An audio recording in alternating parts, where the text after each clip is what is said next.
बड़ी तो सोचे ना वही के ना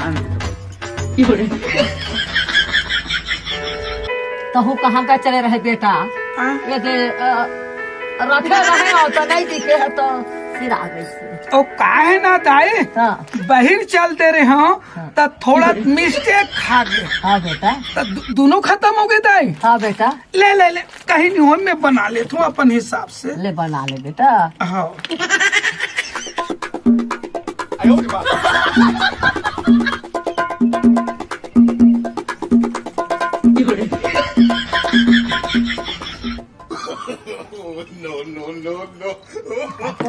मैं अपन हिसाब से बनात हूँ दाई अपन हिसाब से।